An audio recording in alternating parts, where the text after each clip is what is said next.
I'm Riza, and this is my jewelry for assignment 2. I wanted my jewelry to represent my strength in sewing because that's what I discussed mostly in assignment 1.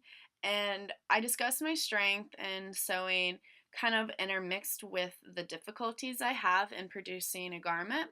So I made my piece of jewelry to kind of represent both pieces. It's more my strengths, but my strengths can't happen without acknowledging my weaknesses.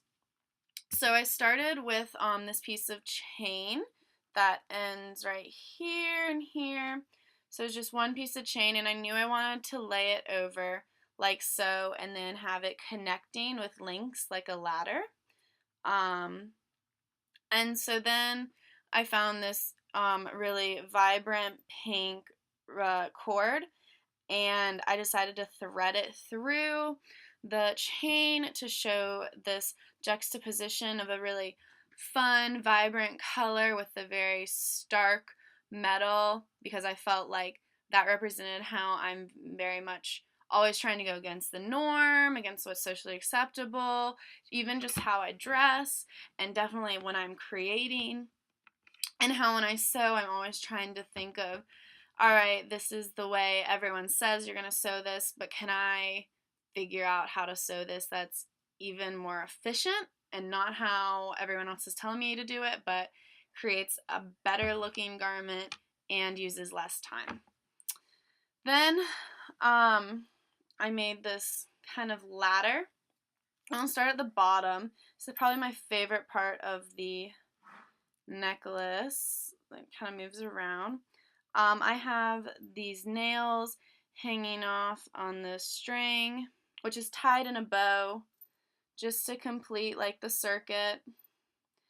It's a full process. It's like a circle of creativity. It's just continuing on, so I wanted it to loop around and not just abruptly stop. So then I've got these nails, and the nails are kind of like the beginning part of sewing because I see this as a ladder, and it's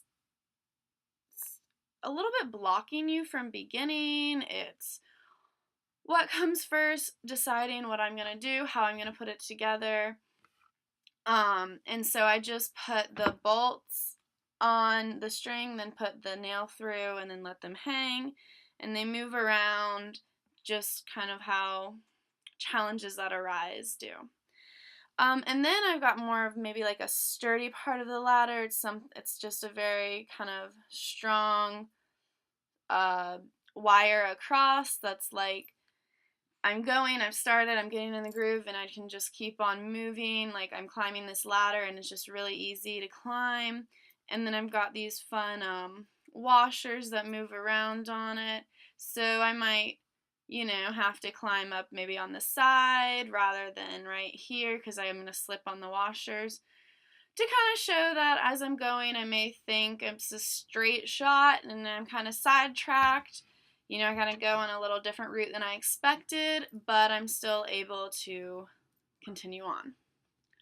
Then the next step is another strong chain of the ladder, just the same wire, and I've got picture hanging supplies here, making a like symmetrical kind of design.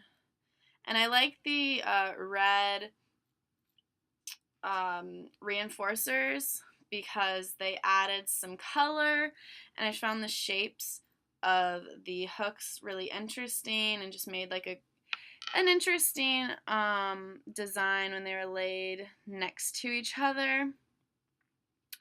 And again, those are just things that come unexpectedly as I'm sewing. I'm doing great, and then I'm sewing, and oh wow, this would be really interesting to maybe try to do this, a different order than I might expect, and sometimes it's not going to work out. And sometimes, sometimes they stay straight like how I want them to, and sometimes they fall like how I don't.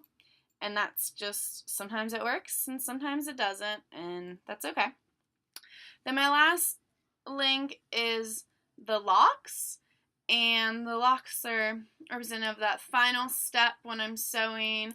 I'm almost done. I'm so close. And these, they're real easy to unhook. You just turn the key and it unhooks. Really close. You're almost there, but there's just a barrier, and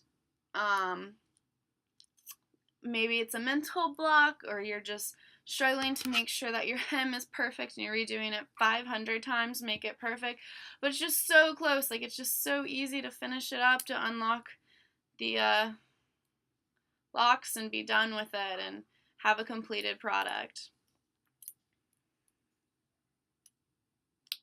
So that's my piece of jewelry. Thank you.